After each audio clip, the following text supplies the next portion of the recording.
Hello friends, I am B.R. Kumawat. You are most welcome on my YouTube channel. मित्रों, पिछले video में अपन ने खास करके नाउन के सारे प्रकारों की बात की थी. अब अपन कुछ नाउन की स्थिति के बारे में पढ़ने जा रहे हैं. खास बात इसमें यह है कि नाउन वह किस किस स्थिति में आ सकता है, यानी noun and the case. Case कहते हैं कारक को, केस कहते हैं कारक को. तो किस किस कारक के रूप में यह आ सकता है उसके बारे में आओ हम डिटेल से देखते हैं. बहुत सामान्य टॉपिक है, अच्छे तरीके से देखिए इस वीडियो को अंत तक, बिल्कुल आपकी समझ में आएगा. यहां पर जिस प्रकार से डेफिनेशन यानी परिभाषा जो दी गई है, उस परिभाषा के तौर पर अगर बात करें तो यहां लिखा है the relation in which a noun stands. संबंध बताता है किसका, कि एक नाउन है वह किस स्थिति में बैठा है, किसके बीच में, stands to some other words, दूसरे शब्दों के बीच में वह किस स्थिति में बैठा है, उस बात को पहचानने के लिए, रिलेशन बताने के लिए जो काम करता है वह एक तरह से कारक के रूप में जाना जाता है. इंग्लिश में अपन बात करें काइंड्स ऑफ केस की, यानी कारक कितने प्रकार का यूज किया जाता है, तो मोस्टली यहां पर अपन देखते हैं subjective case, objective case, possessive case और वोकेटिव केस. बंधुओं, वोकेटिव केस को मोस्टली अपन स्पोकन इंग्लिश में काम में लेते, आम बोलचाल में काम में लिया जाता है. परंतु सब्जेक्टिव, ऑब्जेक्टिव और पजेसिव वेरी इंपॉर्टेंट है पहचान के लिहाज से. इसमें सब्जेक्टिव केस को दूसरे नाम से जाना जाता है जिसको नॉमिनेटिव कहते हैं, अर्थात कर्ता कारक. ऑब्जेक्टिव केस को दूसरे नाम से जाना जाता है जिसको एक्यूजेटिव केस कहते हैं. एक्यूजेटिव केस का मतलब होता है कर्म कारक. और पजेसिव जिसको दूसरे नाम से जाना जाता है जेनिटिव, अर्थात अधिकारवाचक के रूप में. तो अब इन अलग अलग शब्दों को अपन खोल करके थोड़ा देखते हैं कि ये कब सब्जेक्टिव रूप में होता है, कब ऑब्जेक्टिव रूप में यूज किया जाता है और किस प्रकार इसका पजेसिव यूज किया जाता है, जो बहुत इंपॉर्टेंट है. और परीक्षा में इस शब्द से लेकर के प्रश्न बनते हैं जो अपन आगे डिटेल से देखेंगे. यहां सब्जेक्टिव केस की बात करें या नॉमिनेटिव केस की बात करें तो यह कर्ता के रूप में काम करता है. तो इसकी कुछ पहचान के तरीके हैं, जैसे सब्जेक्ट के रूप में आने वाला शब्द या तो नाउन होगा या प्रोनाउन होगा, जो हमेशा मेन वर्ब से पहले लगा होगा. अर्थात मेन वर्ब से पहले जब कोई नाउन या प्रोनाउन का रूप दिखता है तो वह हमेशा सब्जेक्टिव अर्थात नॉमिनेटिव केस कहलाएगा.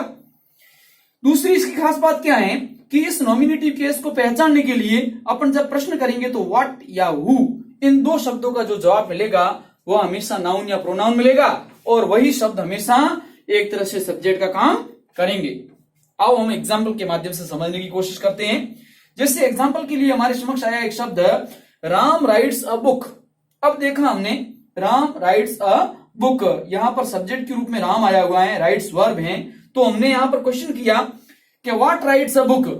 व्हाट का कोई जवाब यहां नहीं आया, तो हमने क्वेश्चन किया हु राइट्स अ बुक, तो हु का जवाब हमें आया राम. इसका मतलब यह सब्जेक्ट का काम कर रहा है और यहां पर यह नाउन नॉमिनेटिव अर्थात सब्जेक्टिव रूप में है. दूसरा उदाहरण लिया, गीता इज प्लेइंग फुटबॉल. अपन ने व्हाट से क्वेश्चन किया व्हाट इज प्लेइंग फुटबॉल, कोई जवाब नहीं आया. हमने वापिस हु से क्वेश्चन किया हु इज प्लेइंग फुटबॉल, तो हु का जवाब हमारे को गीता मिला. तो मित्रों यहां पर जो हु का जवाब गीता मिला है, यह गीता यहां पर सब्जेक्टिव रूप है. अगला सेंटेंस देखा द टी इज हॉट. तो हमने क्वेश्चन किया व्हाट इज हॉट, व्हाट और व्हाट का हमारे को जवाब मिला कि टी, चाय है वो गर्म है. इसका मतलब ये व्हाट का जवाब है, सब्जेक्ट का काम कर रहा है, तो टी यहां पर नॉमिनेटिव केस में आया हुआ है. अगला क्वेश्चन किया हमने, सेंटेंस देखा द वाटर वॉज कॉल्ड. हमने क्वेश्चन किया व्हाट वॉज कॉल्ड, तो व्हाट का जवाब हमारे को यहां पर वाटर मिला, तो यहां पर वाटर है वो नॉमिनेटिव केस में आया हुआ है. मित्रों फिर हम बात कर रहे थे कि 2 नंबर पे आया था शब्द ऑब्जेक्टिव.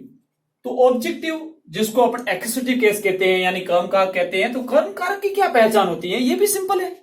जैसा हमने देखा कि पहचान के लिए इसमें सामान्य शब्द नाउन या प्रोनाउन, जो मेन वर्ब पहली बात और उसके बाद में आता है या, दूसरा शब्द है प्रीपोजिशन, अर्थात या तो मेन वर्ब होगी या प्रीपोजिशन होगा, और इन दोनों शब्दों के बाद में आने पर वह हमेशा हमेशा ऑब्जेक्टिव केस होगा. दूसरी बात हमने कही whom या what का जवाब, अपन ने क्वेश्चन किया उन शब्दों से, या whom का जवाब या what का जवाब, तो हमेशा ऑब्जेक्ट होगा. दूसरी खास बात यहां पर इंपॉर्टेंट, वेरी इंपॉर्टेंट चीज आई है, व्हाट का जवाब होगा जो डायरेक्ट ऑब्जेक्ट होगा और हमेशा नॉन लिविंग होगा, नॉन लिविंग, जिसको अपन कहते हैं निर्जीव। क्या कहते हैं? निर्जीव होगा। और हुम का जवाब हमेशा डायरेक्ट ऑब्जेक्ट होगा। क्या होगा? डायरेक्ट ऑब्जेक्ट होगा। और वह हमेशा कोई नाउन या प्रोनाउन जो सजीव होगा। कैसा होगा? सजीव होगा। अब हम एग्जाम्पल के माध्यम से यह बात थोड़ी स्पष्ट करने की कोशिश करते हैं। Ram rights a book. Example आया, राम सब्जेक्ट है, राइट यहां पर राइट्स वर्ब है, और उसके बाद में अ बुक यहां पर ऑब्जेक्ट है। तो हमने पता करने की कोशिश की, तब हमने यहां क्वेश्चन बनाया इसको कि व्हाट डज राम राइट। जैसे ही सेंटेंस बनाया, क्वेश्चन पूछा हमने, तो राम सब्जेक्ट है, राइट वर्ब है, डज हेल्पिंग वर्ब का काम कर रही है, और व्हाट यहां पर WH वर्ड के रूप में आया, तो जो किसका काम कर रहा है? ऑब्जेक्ट का काम कर रहा है। इसका मतलब व्हाट का जवाब ए बुक हमेशा ऑब्जेक्ट होगा। Mohan helped Sohan. Whom did Mohan help? Mohan ने किसकी मदद की? तो कि सोहन की मदद की। तो ये whom का जवाब है जो ऑब्जेक्ट का काम कर रहा है। I gave him a book। देखो मित्रों, यहां पर gave मेन वर्ब है और उसके बाद में him भी ऑब्जेक्ट है और a book भी ऑब्जेक्ट है। तब हमने यहां पर एक चीज देखी कि him और a book दोनों ऑब्जेक्ट है, तो किस प्रकार के ऑब्जेक्ट है? तो him यहां पर इनडायरेक्ट ऑब्जेक्ट है, जिसको अपन कहेंगे किसका जवाब है? whom का जवाब है। और a book यहां पर डायरेक्ट ऑब्जेक्ट है, जो कि यहां पर व्हाट का जवाब है। ये वेरी इंपॉर्टेंट चीज है जो आगे आपके पैसिव वॉइस में बहुत ज्यादा काम आएगी, वहां इसको बहुत विस्तार से पढ़ेंगे अपन। I bought a ball for Harish. अब यहां पर I bought main verb, a ball और फॉर यहां पर प्रीपोजिशन है, और फिर हरीश आ गया है। तो मेन वर्ब का ऑब्जेक्ट यहां पर अ बॉल है, जो कि व्हाट का जवाब है, निर्जीव है और डायरेक्ट ऑब्जेक्ट है। और फॉर प्रीपोजिशन के बाद में यहां पर नाउन के रूप में हरीश आया है, जो कि whom का जवाब है। किसका जवाब है? whom का। तो ये दोनों यहां पर ऑब्जेक्ट का काम कर रहे हैं। I wrote a book for you. यहां रोट मेन वर्ब है, अ बुक और फॉर और यू। अ बुक यहां पर ऑब्जेक्ट का काम कर रहा है। हमने देखा यहां पर व्हाट का जवाब है और फॉर प्रीपोजिशन है। ऐसी स्थिति में यू यहां पर whom का जवाब होगा। तो कहने का मतलब प्रीपोजिशन के बाद में नाउन भी हो सकता है, प्रीपोजिशन के बाद में प्रोनाउन भी हो सकता है। अगला एग्जांपल है द टेलर मेड। मेड यहां पर मेन वर्ब है, अ ड्रेस फॉर गीता। अब यहां पर अ ड्रेस और गीता दो नाउन यहां आए हुए हैं, तो मेन वर्ब का जो ऑब्जेक्ट यहां पर अ ड्रेस है और फॉर प्रीपोजिशन का ऑब्जेक्ट यहां पर गीता है। तो यह डायरेक्ट ऑब्जेक्ट व्हाट का जवाब है, जो निर्जीव है, और गीता यहां पर whom का जवाब है, जो कि लिविंग है। फिर अपन बात कर रहे थे पजेसिव केस के बारे में, जिसको अपन जेनेटिव केस कहते हैं, अधिकारवाचक। तो इसकी पहचान करना बहुत आवश्यक है, जो परीक्षा में अक्सर पूछी जाती है, और इसके जो यूजेस अपन देखेंगे ये भी समझने में बहुत इंपॉर्टेंट है।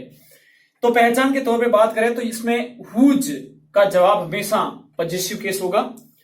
और दूसरी बात करें तो मुख्य रूप से अपोस्ट्रोफी, यानी जिसको अपन एक सिंबल के रूप में, संकेत के रूप में जानते हैं, अपोस्ट्रोफी और एस लगाते हैं, तो हमेशा अपोस्ट्रोफी से यह पजेसिव या जेनेटिव केस बनता है। प्रोनाउन के साथ यह अपोस्ट्रोफी कभी भी यूज नहीं की जाती। किसके साथ में? प्रोनाउन के साथ यह कभी भी किसी भी सूरत में इसका यूजेस नहीं होता है। आओ मित्रों, अब आगे अपन एग्जाम्पल के माध्यम से समझते हैं। अब यहां पर बात आती है, हमारे मन में संशय होता है कि अपोस्ट्रोफी हम कहां लगाएं। तो इसका यूज किसी भी प्रकार के नाउन के साथ कर सकते, चाहे वो लिविंग हो और चाहे वो नॉन लिविंग हो। तो पहला एग्जांपल लिया, द बॉयज बुक, एक लड़के की पुस्तक है, तो ये अपोस्ट्रोफी यहां पर लगा हुआ है, जो अधिकार बता रहा है। राम्स बुक, राम की पुस्तक। गर्ल्स कॉलेज, अब ये राम यहां पर सिंगुलर था, बॉय सिंगुलर था, परंतु गर्ल्स जब बहुवचन हो जाता है तो ऐसी स्थिति में उस प्लूरल नाउन के पीछे अपोस्ट्रोफी लगाया जाता है। गर्ल्स कॉलेज, बॉयज हॉस्टल, ये प्लूरल के ऊपर लगता है।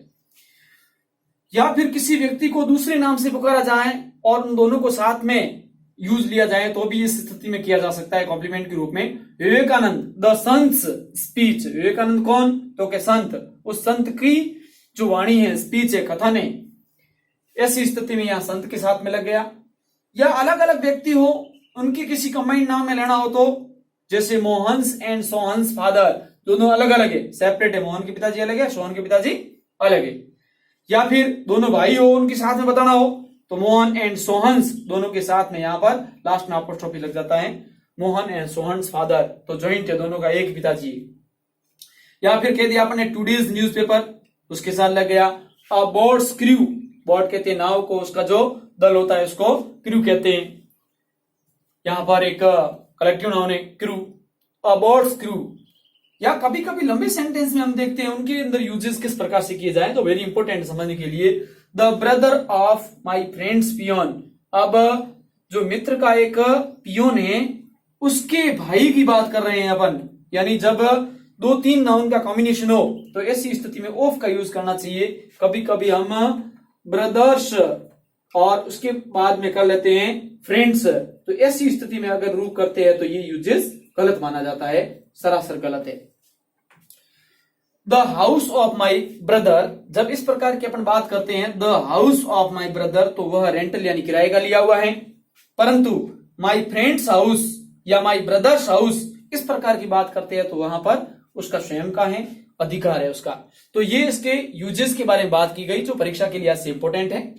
लास्ट में शब्द आता है वोकेटिव केस, जिसको केवल संबोधन के लिए काम में लिया जाता है, जो मोस्टली स्पोकन में काम में लिया जाता है। आम बोलचाल में अपन देखते हैं इन शब्दों का यूजेस होता है। अपन देखते हैं एग्जांपल, जैसे बोला अपन ने where are you going Mohan, तो यहां पर मोहन जो नाम ले रहे हैं ये यहाँ पर वोकेटिव केस है। कम हियर राजू, तो यहाँ पर राजू नाम लिया है अपन ने, ये वोकेटिव केस है। व्हाट आर यू डूइंग पवन, तो यहाँ पर अपन ने पवन नाम लिया है, ये वोकेटिव केस है। तो मित्रों ये सारी चीजें अपन ने एक केस के बारे में अध्ययन किया। इस वीडियो के बारे में आप जरूर कमेंट डालिए, वीडियो अच्छा लगे तो आगे शेयर कीजिए, चैनल को सब्सक्राइब कीजिए, और मैं आशा करता हूं आगे भी अपन जो नाउन के बारे में बातें करेंगे वह हमेशा आपको नियमित रूप से मिलता रहेगा। इसके बारे में जो कुछ सुझाव हो जरूर कमेंट बॉक्स में लिखें, लाइक करें, सब्सक्राइब करें, और साथ ही साथ डिस्क्रिप्शन बॉक्स के अंदर जो बाकी वाले वीडियोस के लिंक दिए हुए वो भी आप आसानी से देख सकते हो। बहुत बहुत धन्यवाद।